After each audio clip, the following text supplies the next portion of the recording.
Después de esta pausa comercial, sean todos muy bienvenidos a El Menú Bíblico, donde nos están acompañando nuestros panelistas junto a Damari y a Esteban, donde estaremos tratando específicamente en este menú bíblico sobre el Salmo 46. El Salmo 46 a la olla irá acompañado de unas ricas papas Marco Polo. Gracias a todos nuestros auspiciadores que hacen posible este nuevo programa, este nuevo episodio. Así que desde ya le damos las gracias. Bueno, y entrando de lleno a este Salmo 46, nos salen ciertas dudas. Normalmente entendemos que muchas veces leemos los salmos muy por pincelada y estaremos tratando en profundidad y lo enriquecedor que es este salmo en específico. Así que si nos pueden comentar acerca de esto, como por ejemplo, ¿qué tipo de salmo es? No sé qué nos puede decir Damaris. Bueno, como bien saben, hay muchos salmos, pero estos se van dividiendo y este salmo está en el libro 2. Y lo particular de este salmo que es una alabanza. ¿Pero por qué es una alabanza? Porque es una liberación, es producida por una liberación de un enemigo. Entonces este pertenece a un subgrupo de los cánticos de Sión. Y más que nada es eso, es como exaltar lo que Dios les hizo, lo que Dios hizo en ellos.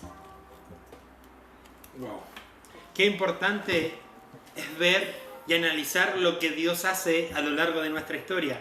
Es un maravilloso salmo de libertad, es un maravilloso salmo de un cántico, de gozo, pero también, y viendo esto un poco más en profundidad, como decía al principio, este salmo comienza con un nombre en específico, los hijos de Coré. Esteban, no sé qué nos puedes comentar, porque yo tenía entendido lo particular que todos los salmos lo había escrito David. Creo que no. Claro, no. Fui mentido, fui engañado. Fuiste engañado durante toda tu vida. Sí, bueno, como bien decías, no todos los salmos fueron escritos por David. Hay 105. No todos los salmos, anoten eso en casa, no todos los salmos han sido escritos no por todos. David. Se le atribuyen unos 72, 73 a él. Y bueno, se habla que también hay otros autores, y aquí les tengo una lista. Bueno, se ve a Salomón, a Moisés, a Asaf, a Emán, a Etán. Son más o menos los autores de los salmos.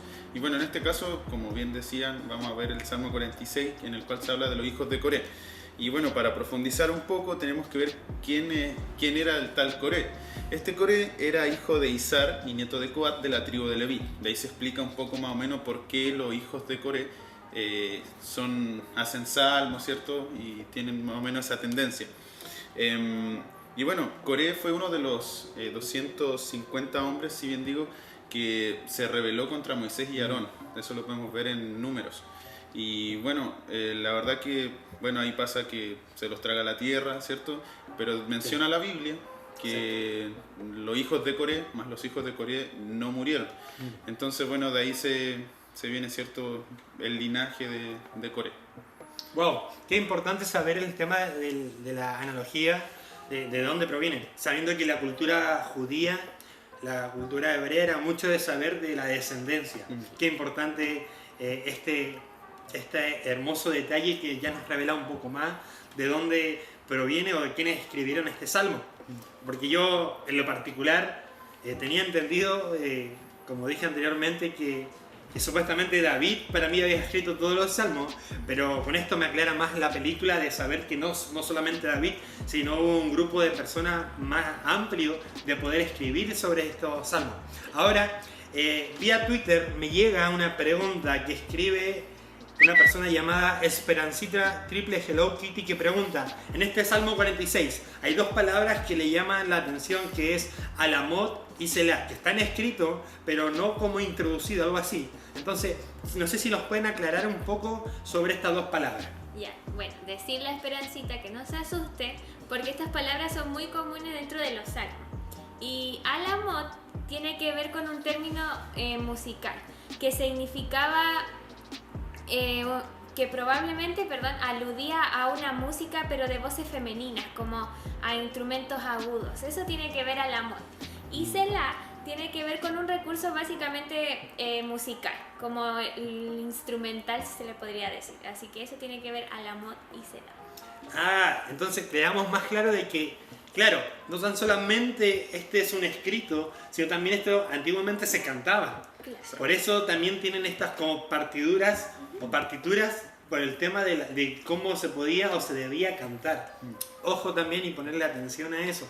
Y algo muy importante y algo muy necesario que tenemos en el menú bíblico, que es contexto histórico. Creo que cada estudio, que cada forma de poder analizar la palabra, no tan solamente acá en el menú bíblico, sino en todo estudio de donde se expone la palabra, es muy importante el contexto histórico. Ahora, sabiendo esto, ¿qué nos pueden decir y qué nos pueden comentar a través de este maravilloso Salmo 46? Sí, bueno, el contexto histórico, bueno, sería como el fondo, ¿cierto?, de nuestro menú bíblico. Bueno, aquí se habla que generalmente se piensa, bueno, que este salmo, como bien decía Damari, que cuál era el tipo de salmo, se refiere más como una alabanza, ¿cierto?, una celebración, porque Dios hizo algo. Y bueno, esto es más o menos lo que se refiere el salmo, de que está celebrando, el pueblo de Israel está celebrando porque ha sido liberado. Y bueno, en este tema, en esto lo que voy a mencionar, no es que sea algo certero, sino que más bien son ciertos estudios que se hacen alusiones. Se hace referencia al ejército asirio, que es como el centro del salmo, que dicen: Señor, te doy las gracias, Jehová, gracias porque me has liberado de esta aflicción del ejército asirio que estaba a cargo del rey Sennacherib. Y eso lo podemos ver en 2 Reyes 18:13 y en Isaías 36:1, así que ahí anote la receta del menú bíblico. Y bueno, parece que este salmo fue escrito para celebrar, como bien les decía, una salvación como espectacular de Dios. Y bueno, eso sería más o menos el contexto histórico. Bueno, podemos ver lo enriquecedor que este tema de acá en menú bíblico, donde también podemos ver que también se ocupa cierto paralelismo. No sé si nos pueden hablar un poco de porque sabiendo que la poesía hebrea está cargado de esto, de paralelismo. Entonces, ¿qué nos pueden decir? ¿Se puede ver a grandes rasgos o es más minucioso? O si es que realmente hay paralelismo específicamente en este Salmo 46. Claro, sí, como bien decías, los paralelismos dentro de la poesía hebrea son muy comunes. Hay una serie de cantidad de no sé, sintéticos, sinónimos, y así podemos seguir enumerando. Pero en específico en este salmo, que se habla de que Dios es nuestro amparo y fortaleza, se ven dos: se ve el sinónimo y el sintético. Y esto, más que nada, el sinónimo es el que habla lo mismo, ¿cierto? El segundo verso habla lo mismo que el primero, y en el sintético, que se habla más o menos de que el segundo verso extiende la idea, como que lo amplía, como que le pone el condimento, ¿cierto? Ahí el anillo completo, y ahí, bueno, va extendiendo la idea. Y eso lo podemos ver a lo largo de, la verdad, de todo el salmo. Vemos también que son recursos literarios, unas figuras literarias, personificaciones y otros tipos que era muy común, ¿cierto?, de la poesía hebrea. Sí, sí. Bueno, para ya ir cerrando esta parrilla de menú bíblico, quiero quedar con una reflexión.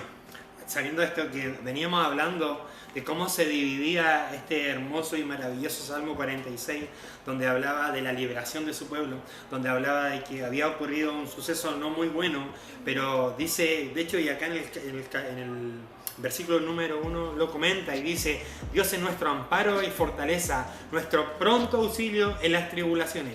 Entonces, primero que todo, veo esto maravilloso que ustedes decían, que había un cántico de alabanza reconociendo lo que Dios había hecho.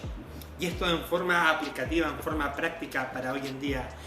Ellos se tomaban no tan solamente del pasado, sino también decían que Dios seguía cubriéndolo, seguía siendo su pronto auxilio tanto en el presente, pero también en el porvenir. Qué importante entender que Dios sigue estando en medio del problema, en medio de las complicaciones. Y hay algo que rescatar acá, que no tan solamente es un problema minucioso o personal, sino es algo a grandes rasgos. De hecho, le da un mayor énfasis y habla de montes, habla de corrientes de río. Es decir, que esto era algo general, que era un proceso no menor, es decir, que era algo mayor, por darle como un peso. Entonces vemos que esto era tremendo, porque dice que Dios era su amparo, su fortaleza, pero también más abajo dice: por tanto no temeremos, aunque la tierra sea removida y se traspasen los montes al corazón del mar.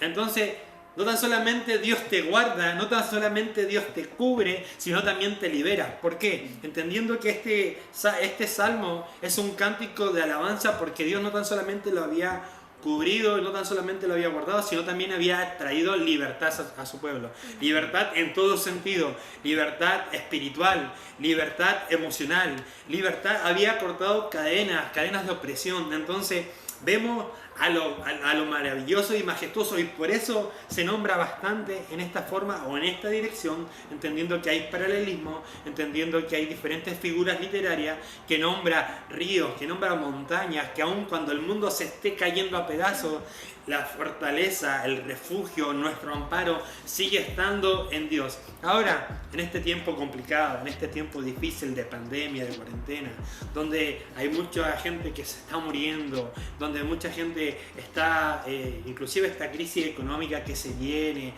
siendo bien específico acá en Chile, el estallido social y cuantas más cosas por venir, ¿no? Pero vemos que Dios es nuestro amparo, vemos que Dios es nuestro refugio y que Dios no tan solamente nos va a guardar, sino también nos va a liberar. Así que bienvenidos, y desde ya muchas gracias a cada uno de los que se ha sumado a este menú bíblico, que hemos podido tener una parrilla amplia de todo lo que hemos podido ver y degustar. Espero que le haya gustado, espero que le haya encantado, y nuevamente damos gracias a nuestro sponsor, a nuestros auspiciadores. Tritón de limón, una de las últimas, tienen que probarla. Y así nos vamos y nos despedimos probando papitas Marco Polo. Desde ya, muchas gracias. Dios los bendiga. Chao. Chao. ¿Qué nivel? ¿Qué nivel? Ah, sí, las papitas, ahí está. Trae mi papita. Saquen papita.